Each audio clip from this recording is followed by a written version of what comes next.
oui, c'est le chef de l'État qui est en train d'atterrir au bord de cet hélicoptère, mesdames, messieurs, fidèles abonnés.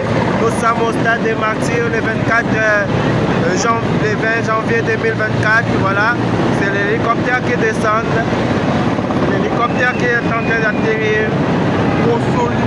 Ah oui, ça c'est du nouveau, ça c'est du Fachi, ça c'est du Fachi, c'est du Fachi, ça c'est du nouveau. Regardez, regardez. Fachi Béton est en train de bétoniser le stade des Martyrs à l'occasion de son investiture. Nous venons de voir l'hélicoptère vient d'atterrir. Il est 8h passé de 40 minutes et donc en dehors du stade des Martyrs, l'hélicoptère vient à peine d'atterrir. On ne sait pas quelle personnalité est dedans. Fachi, Katumbi, Kabila. Peut-être qu'il y a un invité aussi spécial par surprise, parce que l'invitation lui avait été adressée. Ok, les téléspectateurs sont là, les Congolais sont nombreux pour regarder, pour assister à cette cérémonie d'investiture officielle du chef de l'État, Félix Antoine Tshisekedi, pour un deuxième mandat. On dit tous unis pour la RDC. Regardez, les gens sont en train d'entrer petit à petit au stade des Martyrs en ordre. Ils ont fait la queue pour accéder au niveau professionnel, au niveau de l'intérieur. Bandeko Bandibota la Makasia, Watozandir du stade des Martyrs, hélicoptère et Otiko Kita. De éviter quelle personnalité qui est en train d'atterrir. Situation 8h45 minutes ici au stade des Martyrs à Kinshasa.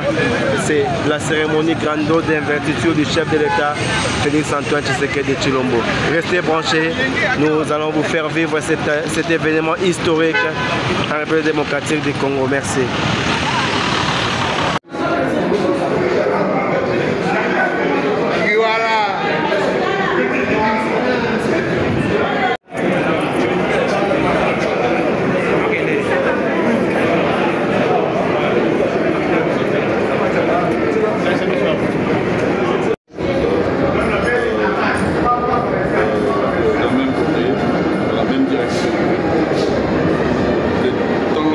L'élection est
la population d'accompagner notre président.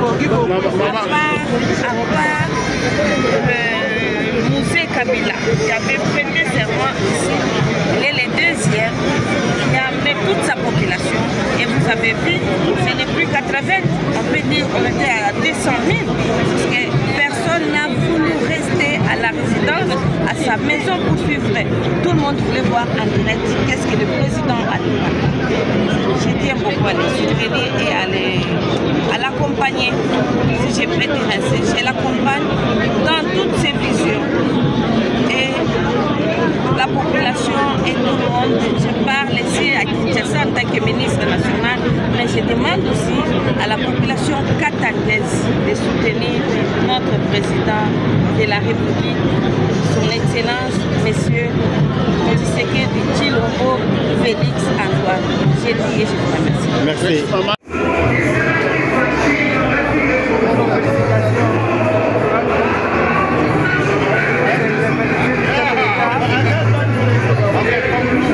On lui a donné cette occasion de respecter les acquis. Nous l'encourager. Nous vraiment qu'il se penche un peu sur les sociales.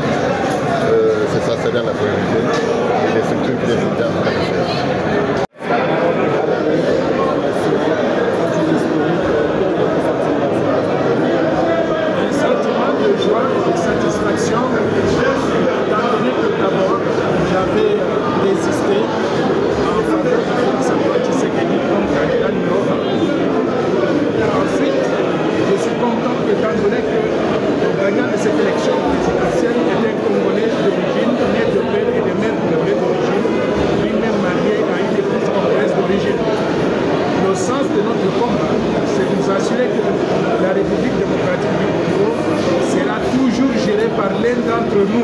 C'est-à-dire un fils maison. Vous n'ayez pas des marionnettes des étrangers et vous n'ayez pas des étrangers au sommet de l'État. C'est cela qui me donne satisfaction de voir qu'un fils maison a gagné cette élection présidentielle démocratique. Merci. À cette cérémonie d'investiture, la lecture par rapport à l'investiture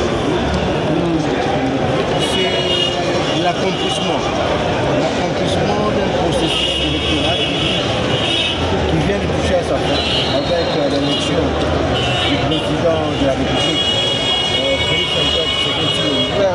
Et aujourd'hui, il est investi comme président devant la Cour constitutionnelle. Et la population congolaise a manifesté son soutien, son accompagnement par rapport à cette tout ce qui a été fait par le citoyen, tout ce qui a été dit par nos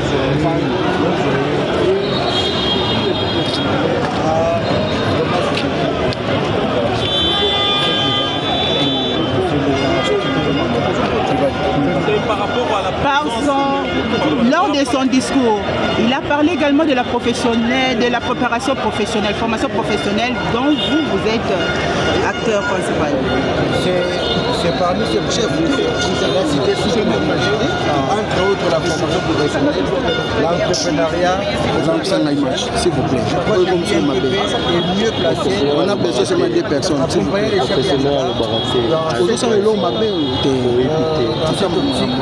formation professionnelle. Et je pense qu'avec tout ce que nous faisons déjà à l'INPP, nous serons bien positionnés Merci. Dans le calme. Et aujourd'hui, c'est le couronnement de toutes choses. C'est un sentiment de joie que nous avons et nous bénissons Dieu pour cela. Parce que le président Félix Tshisekedi est l'homme providentiel. Nous disons c'est l'homme qu'il nous faut pour la République démocratique du Congo. Et nous disons des hommes comme ça, même en Afrique, voilà des hommes qu'il nous faut peut-être à la tête des nations. Et qu'entendez-vous de lui pour ses seconds mandats? Le peuple attend la continuité, c'est-à-dire il a commencé de construire notre pays. Il y a la paix et tout cela, le peuple est avec lui pour la réalisation. Tout ne se fait pas un jour, Dieu va l'aider. Voilà. Un message à tous les peuples que vous écoutez. À tous les peuples congolais, faisons confiance à nos institutions, refusons toute idée mauvaise contre la République et que tous unis pour la cohésion nationale. Et nous savons que Dieu assiste la République démocratique du Congo. Merci. Merci. Résumé à Lingala, s'il vous plaît. Langue. Je dois répondre à Lingala.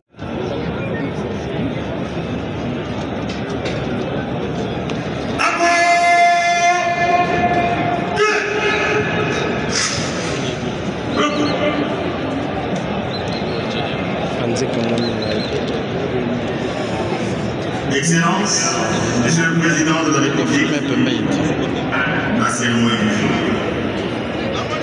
Avec votre autorisation, nous demandons aux membres de la Cour constitutionnelle de pouvoir gagner leur place.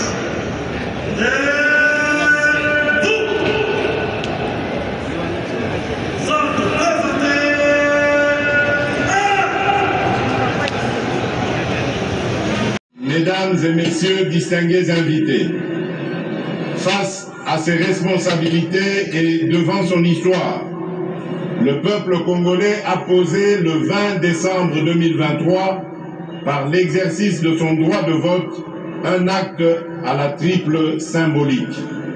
En effet, le 20 décembre, le peuple congolais a clamé son amour indéfectible pour notre cher et beau pays. Il a réitéré son profond attachement à la démocratie et aux valeurs républicaines qui le transcendent. Tout comme il a préservé par cet acte l'héritage nous légué par nos pères fondateurs, dont le sacrifice consenti pour notre liberté demeure le socle de notre loi fondamentale. Appelé à opérer librement son choix parmi les différentes offres qui lui étaient présentées, le peuple congolais souverain primaire a opté dans sa plus grande majorité pour la consolidation des acquis glanés du combat auquel je m'étais solennellement engagé le 24 janvier 2019 lors de ma première investiture, celui de garantir le mieux-être de chaque citoyen et citoyenne de la République démocratique du Congo, de préserver leur dignité et de restaurer leur fierté d'appartenir en tout temps et en tout lieu à notre chère et belle nation. Le peuple congolais m'a renouvelé sa confiance dans la foi et la volonté que se poursuive l'émergence d'un Congo fort, ambitieux, conscient de ses potentialités et avide de progrès. Un Congo plus uni, plus fort et plus prospère. Mes chers compatriotes, ce résultat que nous célébrons ce jour a bénéficié de plusieurs apports spécifiques que je m'en voudrais de ne pas mettre en exergue. Ainsi, je salue chaleureusement ma famille politique et mes compagnons de lutte de l'Union sacrée de la nation, structure qui inclut mon parti, l'Union pour la démocratie et le progrès social.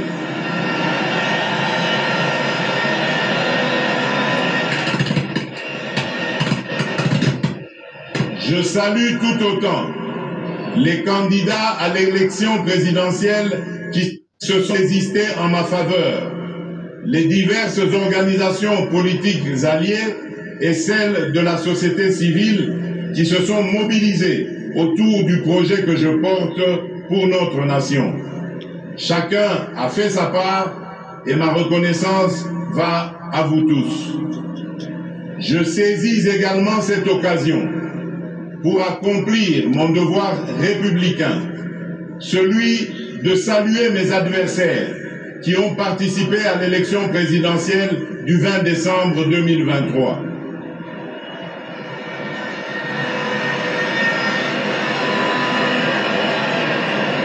Ne dit-on pas que plus le combat est dur, plus la victoire est belle? Vous êtes donc, mesdames et messieurs, une composante consubstantielle à l'événement de ce jour. Et vous avez, à juste titre, votre place dans la gouvernance de notre pays. En ma qualité de garant de la cohésion nationale, j'y veillerai, au même titre que j'exhorterai au Parlement d'assurer l'effectivité du rôle de porte-parole de l'opposition que cette dernière voudra bien désigner conformément à la Constitution. Mes très chers compatriotes, je vous ai entendu et saisissant la gravité de cet instant, en prenant Dieu ainsi que l'assistance à témoin, c'est avec un immense honneur, fort de votre plébiscite et revigoré de votre confiance renouvelée, que je consens à relever cet énorme défi dont je viens d'être à nouveau investi, celui de présider à la destinée de notre pays pour un second mandat. Chers compatriotes, j'ai appris à communier avec vous et à mieux vous connaître dans ce qui vous anime autant que dans ce qui constitue le lot de vos principales attentes et préoccupations. J'ai conscience des attentes que peuvent susciter le chômage, la création d'opportunités d'emploi pour les jeunes, les femmes ou encore les personnes vivant avec handicap.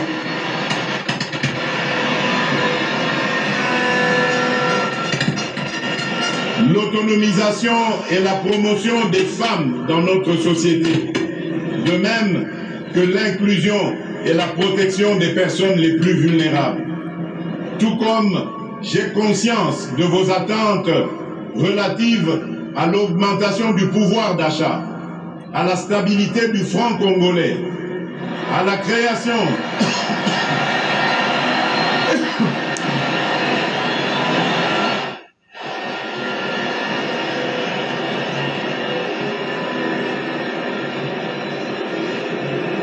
je disais, tout comme j'ai conscience de vos attentes relatives à l'augmentation du pouvoir d'achat, la stabilité du franc congolais, la création d'une véritable industrie qui pourra concourir à la réduction de la dépendance de notre économie aux importations, notamment celle des biens et des produits de première nécessité.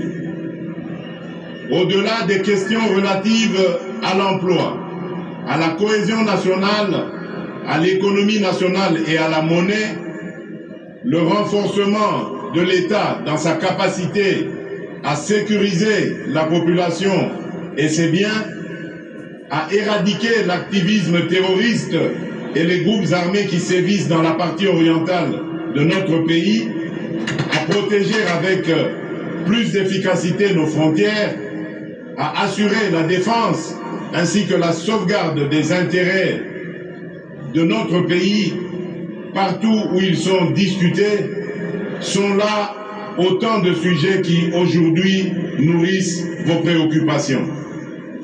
Ces préoccupations pour lesquelles des actions visibles ont été réalisées au cours du précédent mandat et qui continueront d'être au centre de l'action gouvernementale sous mon impulsion et au moyen de ma vision. Une vision, mieux, une ferme prédisposition pour l'action, déclinée à travers les 6 engagements contenus dans le projet de société que je vous ai présenté au moment de solliciter vos suffrages. Ce nouveau quinquennat aura ainsi pour objectif, premièrement, de créer plus d'emplois, en accélérant la promotion de l'entrepreneuriat, notamment celui des jeunes, et au moyen d'une approche volontariste inspirée de nos réalités sociétales. Deuxièmement, de protéger le pouvoir d'achat des ménages en stabilisant le niveau de l'inflation et en maîtrisant le taux de change.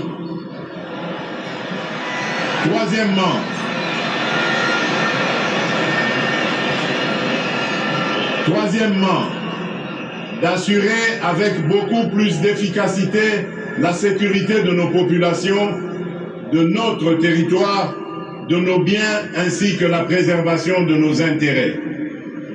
Au moyen d'une restructuration profonde de notre appareil de sécurité et de défense et par la poursuite du renforcement de notre diplomatie.